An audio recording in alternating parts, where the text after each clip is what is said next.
PHI 2010. I'm Dr. Michael Labossiere, and my office is in 203 Tucker Hall. The phone number, 850-561-2839, and of course my email, michael.labossiere@famu.edu.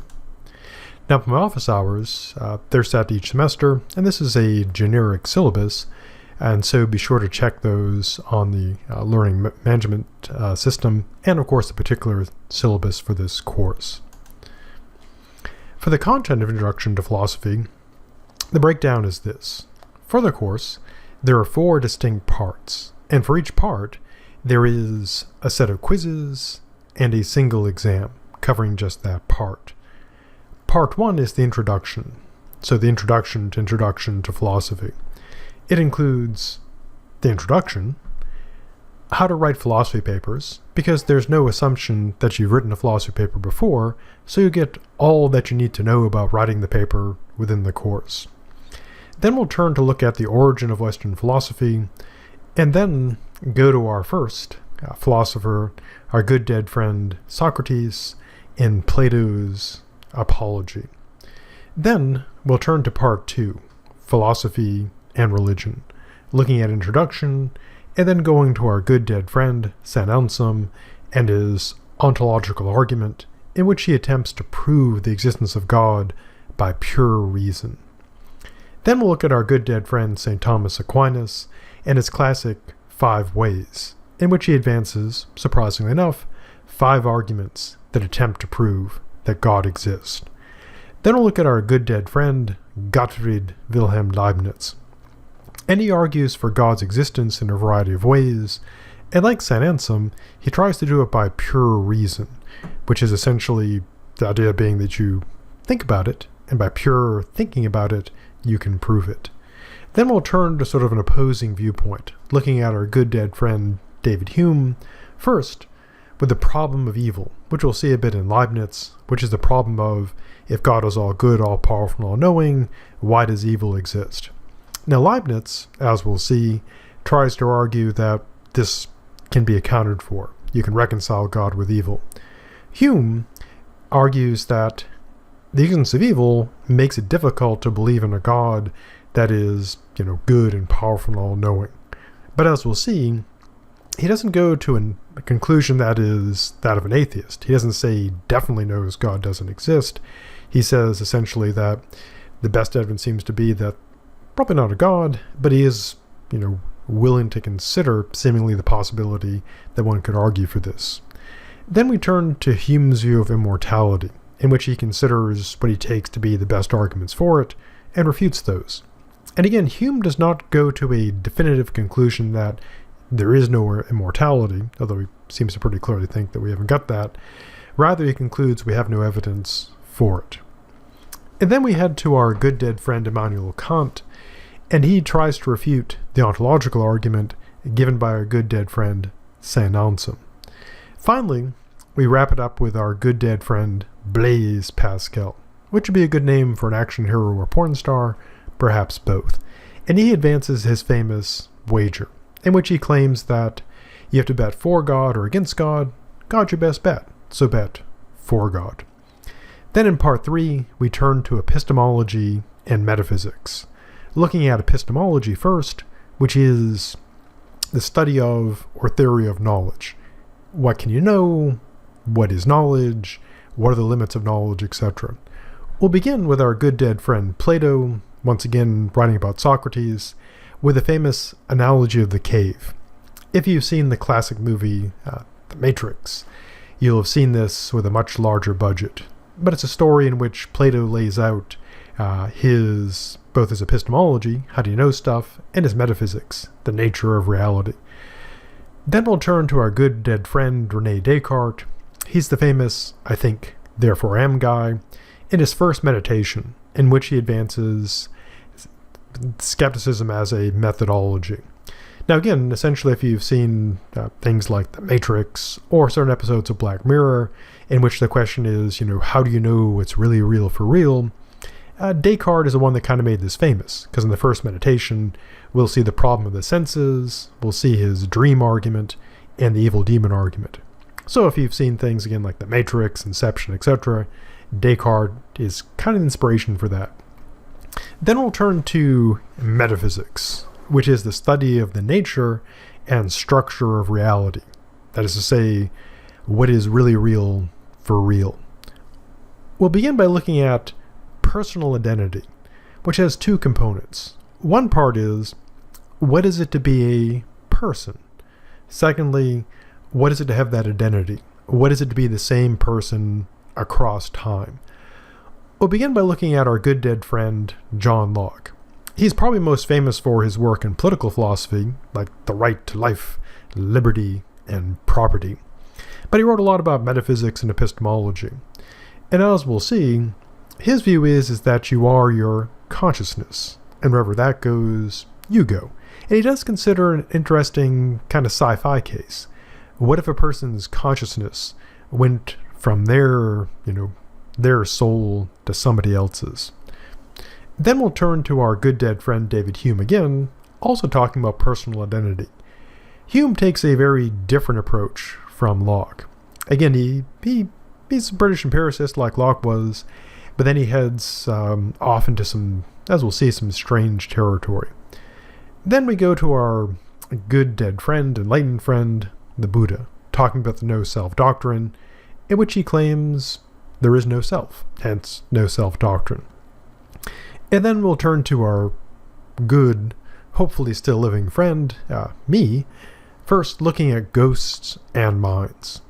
Looking at the question of, if there could be ghosts, how would they be reconciled with philosophy of mind? And we'll look at various views of the philosophy of mind. What is it to be a mind, such as identity theory, Cartesian dualism, etc., and see how ghosts work with that.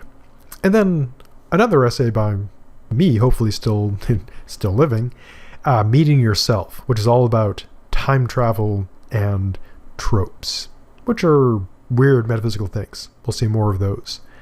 Lastly, we'll finish up with our good dead friend Lao Tzu, looking at Taoist metaphysics, the way of the Tao. Then finally we'll head to part 4, value, which deals with judgments of worth. We'll begin with ethics, looking at, first, our good dead friend John Stuart Mill, a utilitarian. If you ever heard the phrase, the greatest good for the greatest number, that's kind of utilitarianism. Or, in kind of a more grimmer approach, the ends justify the means. And it's kind of one of the big dogs of ethics, especially in the context of, medical ethics, like the principle of triage. How do you decide which people to save? And utilitarian would say, as we'll see, you try to do the most good. So you try to save more people. And we'll also look at some criticisms of this view as well. Now, some people have the view that it's not a matter of consequences, it's a matter of doing the right thing because it's right. A fictional example of this, of course, is in the Avengers movie. You have, the character of Doctor Strange essentially advocating utilitarianism. And you have Captain America advocating deontology, doing what is right because it's right. And Kant, Immanuel Kant, our good dead friend, is kind of the definitive deontologist, and is categorical imperative. And his view is that you, crudely put, you follow the moral rules absolutely. Then we'll move from ethics to aesthetics, which is a branch of philosophy dealing with art and beauty. Our first good dead friend is Oscar Wilde. He wrote an essay called The New Aesthetics, where he looks at questions about, aesthetics. And we'll look at how art and so forth works here. And then our brief look at aesthetics will end. And we'll finish up looking at political and social philosophy, beginning with Mussolini, who is a dead Italian dictator, killed by his own people. And he wrote, with a co-author, an essay on fascism. Now, fascism is something important to know about because political commentary in the U.S. accuses people of being fascist. We hear about the alt-right. People used to accuse George Bush of being fascist. They accused Obama of being fascist. They accused Trump of being fascist. And so it's important to know what fascism actually is. And we'll look at it in the context of liberty. Spoiler, under fascism, you don't get much of that. Then we'll turn again to our good dead friend John Stuart Mill and his essay on liberty, in which he advances a utilitarian theory of liberty. And as we'll see, he argues that you should be free because it generates the most happiness. And he advances what is famously known as the harm principle. So what should you be allowed to do? Well, whatever it is that doesn't hurt other people. Even if it's dumb to do and hurts you. He thinks it's morally acceptable. And then we'll finish up with our good dead friend Emma Goldman, who is an anarchist, who advocated for not chaos, but an elimination of government. Now, in terms of how you get graded in this course, there are three main categories: the paper, exams, and quizzes. And all of this is done through our learning management system, either Blackboard or Canvas, depending on what time this is occurring. For the paper, there's one paper and it counts. It's 30% of your grade, and I go over the paper in great detail in the paper guide available for download. Also, a video of the paper as well. So that way you'll know exactly what to do on the paper and exactly how it'll be graded. But again, that is a subject of another video and a PDF guide. There are also a total of 5 exams, including the final. One for each section, and the ones for each section are 50 questions. True, false, multiple choice, 25 of each. And you have 1 hour to complete them online. And they're 40% of the grade. The final is 2 hours, 100 questions, and it covers everything. Now, since 4 out of 5 exams count, that means that you have a couple options. One can be at the end of the semester, when you look at your grades and your grades are fine without the final, you can say, well, no final for me. It would score as a 0, but it would be dropped. I don't have to manually 0 the final. That's the default. If you don't take it, it's counted as a 0, and Blackboard or Canvas automatically does all the grade math. I don't have to go in and adjust anything. So for the exams, again, there are 4 normal exams, 1 that covers each section, and then the final that covers everything. And again, the final is at your discretion. If you need the final, and you can determine this by the grade estimator available for download, then it may be able to help you. Or it may not. It's just a matter of math. For the quizzes, there's a whole bunch of quizzes. There are for each section, 1 through 4, there's a set of quizzes. And they go in order, essentially, from day 1 up until the end. So, for example, quiz 1 covers the first stuff, and in the description it will say what the quiz is about. And of these, the best 10 count, and they're 30% of the grade. Once you get, or if you do get 10 perfect quizzes, you're done. You can't get any better than 100%. Now, if you have less than 10 perfect quizzes, and your grade is not already an A, it can be worth taking more of them because your grade could get better. Now, the way the quizzes and exams work in terms of how to keep people from just, taking unlimited time and just going with the notes and always getting hundreds, well, the way it works is this. The exams are on a 1 hour time limit. Once you fire it up, the clock starts. You can exit out, but the clock keeps on going.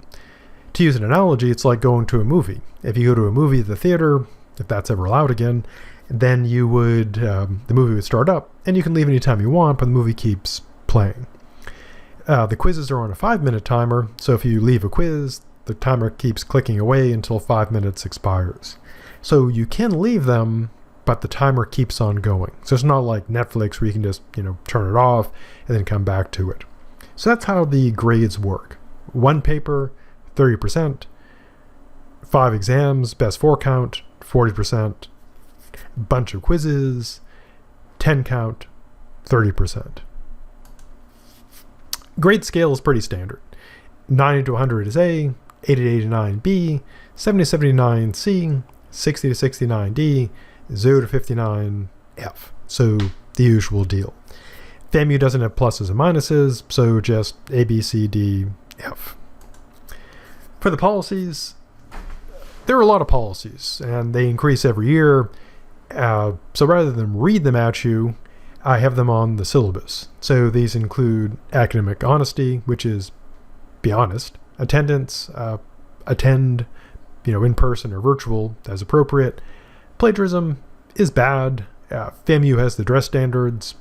I guess, wear clothes to class if we're doing it in person. Grade policies are on the syllabus. Behavior, I guess, behave in class. For Blackboard or Canvas, all the stuff for the course is on the LMS. Currently Blackboard, in the future Canvas, so all the stuff is there. Any changes that are made, I'll always announce. So anything that gets altered, I'll always keep you up to date on it, so you'll always know what's going on. So be sure to check the Blackboard announcements so you can see what occurs, or Canvas announcements, as the case may be. More policies. Cheating, bad. We do comply with all regulations, of course. Best way to contact me is obviously email. I check that regularly. To get a grade, you got to be enrolled. For excuses, typically you only need those in cases where you miss a lot of stuff. But if you do need them, be sure to get them, etc. Extensive absences. If you have a lot of those, definitely contact me. The class is designed, be it online or in person, to allow people to complete it if they have legitimate reasons for missing. So always contact me. I have frequently asked questions on the LMS. You can view them. Grade discussion. Always happy to talk about grades. If you believe that a grade, especially on a paper, is unjust or unfair, talk to me about that. And if you discuss a grade, it can never result in a lower grade, unless there's some sort of weird confession about, plagiarism or something. So if you walk in with an 83 on your paper, or, Zoom on about your paper and you have an 83, the worst case scenario is you leave with an 83. But if you make your case, then you'd get the points that you've earned. Grade information. I have everything, all the grade stuff on the LMS. And you can check your grades constantly, get updates in real time, so you always know what you're getting in the course. Now, one thing to need to warn you about is the way I set up the grading system is your overall grade shows where you currently are in the class and what you'd get if you just stopped doing stuff. So if you haven't done much stuff, it's going to look pretty bad because it's going to pull in zeros for anything you haven't done. So it's not the average of what you've done. It is what you get if you stop doing work. To use an analogy, it'd be like if you have a salary, or you get paid for the whole year, and you're looking at what you get paid if you just stop working, and that's kind of what it is. It's what you get if you just stop now. And obviously, to finish it up, you'd have to finish the course. So again, keep in mind that it'll look terrible because your overall grade is what you get if you stop doing any work in the class, and so it's pulling in zeros. If you've done one quiz and 0 exams, your entire grade in the class rests on that one quiz. And as you do stuff, it'll update in real time. Incompletes. There's an extensive policy for that on the physical, or rather the digital syllabus. Take a look at that. With the way I do deadlines for exams and quizzes, makeups are very unusual these days because it's all digital. But if you do need one and you have all the documentation, etc., those can potentially be arranged. For the paper, as I mentioned before, I have an entire video on the paper, an entire guide that goes over it in great detail. All the course stuff has got to be resolved, with the exception of the final, obviously, by the last day of my office hours. And that's just because during finals week, it's not on a normal schedule. Unusual and special circumstances. Well, if you're in unusual or special circumstances that affect the class, by definition they're unusual or special, so I don't know about them. So let me know. And if it's something that I can work with and it's appropriately documented, then I'm always happy to work with you so that you complete the course.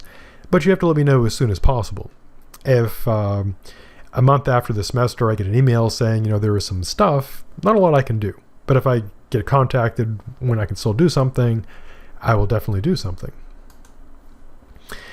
We also have the Academic Learning Compact, and there's a website for assessment on that, and this is the stuff that we do.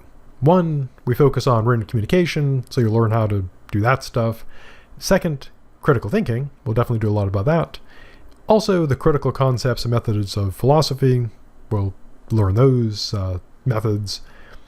And of course, ethical and social responsibility. And this will be in the ethical part of the course. And written contributions will, of course, be the paper. And so if an administrator asks you, did he speak of the ALC? You can honestly say yes. Or if you want to get me in trouble with the dean, you can say, never said a thing about that. The current QEP is right on FAMU. This course is not a QEP course, but that is what the quality enhancement plan is. And again, if an administrator asks you if I spoke of it, you can say, yes, he did. Or again, if you want to get me in trouble, you can say, he never spoke a word of that. Each course, of course, has a particular calendar.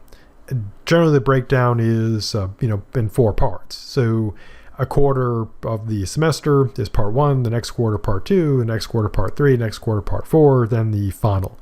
But on the digital syllabus, particularly for the this section, then this semester, it will detail the calendar. I'll also put out regular announcements on the learning management system, so that way you always know what is coming up, what is due.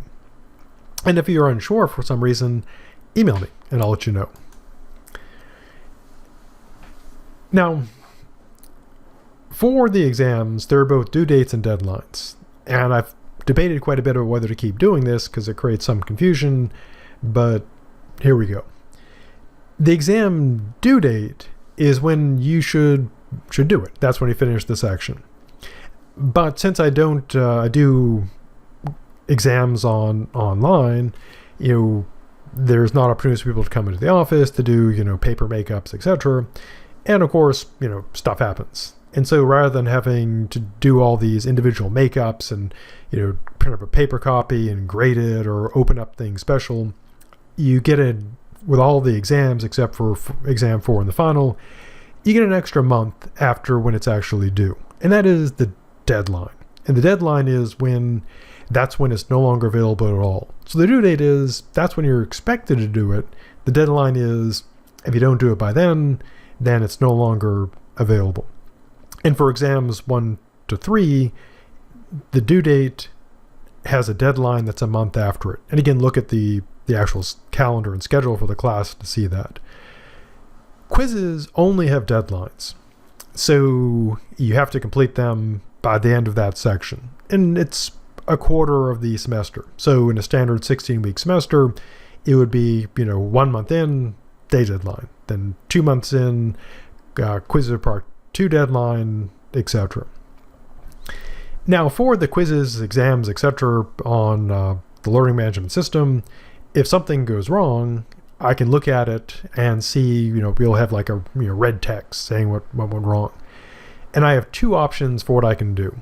One is I can clear the attempt, which resets it, back to undone, or I can click the submit button. My default, if you email me, be sure to include your name, the class, and the particular exam or quiz, otherwise I don't know who it is or what needs to be done. My default is always clear attempt. But suppose that you're going through the exam, you do 49 questions, and then the browser, crashes, and you think, oh God, I don't want to go and do that exam again. You can email me and say, hey, I did 49 questions. I don't want to do the thing again. Can you just hit submit for me? And I'll do that. But my default, if you don't say anything, will be clear attempt, as long as it's actually a technical problem. Wanting to redo it because you didn't get the grade you wanted, no. But if you do run into a technical problem, I'll be able to see that, and I'll clear it. Now, I set the deadlines for exams and quizzes to 11:59 p.m. I do not stay up that late. Typically, I'll check my email into about 5 p.m. If I have office hours that run later than that, then I'll check during that time. But pretty much whatever happens after 5, I'm not checking my email. So you can take, obviously, the exams and quizzes up into the deadline. But if you wait to the last minute and something goes wrong, then I won't be able to do something about it at that point. But again, if something goes wrong before then, I'll check my email up until 5 p.m. and I can do the clear attempt or reset. So be sure to complete the exams and quizzes by the deadline, and everything should be okay. Now for the paper, there are also there's a draft due date, and again this creates sometimes some confusion, but I'm still struggling with that because I think it's a meaningful difference. But maybe one day I'll just abandon it. The draft due date is when you should do a draft. If you're not completely confident you'll get the grade you want just by one-shotting the paper. The draft deadline is the last time I'll be able to look at a draft because it's right before the actual time to turn the paper. What happens if you don't do a draft? Nothing. So how do you do a draft? Well, if it's an in-person class, you just print up a copy, drop it off. If it's a online class, then I set up on the learning management system a assignment that's ungraded and doesn't check for plagiarism. Load it into the plagiarism checking system, and I'll go and comment on the paper that way. And as long as it's in by the draft deadline, you can put in as many drafts as you want until either you get the grade you want, then you upload it to the real assignment, or you just get sick of the process and say that's enough of that, or the deadline comes about. Now for turning the paper, and this again is kind of complicated, but essentially it deals with things about lay papers and that kind of stuff. There are 3 deadlines for the paper. One is on-time bonus. If you turn the paper in on time, then you get plus 5 points added to your score as a extra credit for doing the work on time. And people often ask about extra credit, and that's extra credit. How do you get it? Do the paper on time, turn it in, and you get the extra credit. Now, what if you need more time or something goes wrong? Well, the second deadline is what's called the emergency deadline in case something goes wrong. And that's always a week later than the on-time bonus. If you have your paper turned in correctly, etc., by then, you get full credit. You don't get the on-time bonus because you get that for being on time, but you get full credit. Now, what if you don't meet that deadline, but then realize at the end of the semester, oh crap, I got to do a paper? Well, there's the desperation deadline, which is 50% credit, and it's always end of day, last day of classes. And a paper that comes in then gets half credit, which, to be honest, has been enough for people to squeak by with a C. So doable. Now, what if things go wrong during the semester that impact the paper legitimately, and you've got documentation? For example, you get called up for National Guard service, or your arm gets broken in a automobile accident. How do you get an extension? Well, on the learning management system, Blackboard or Canvas, you can download a handy form, complete that, get your appropriate documentation, get that to me, and request an extension. The extensions never go beyond the end of the semester, and again, it's got to be something that prevents you from working on the paper, and it's got to be something that can be documented. So again, something like National Guard service, broken arm, etc.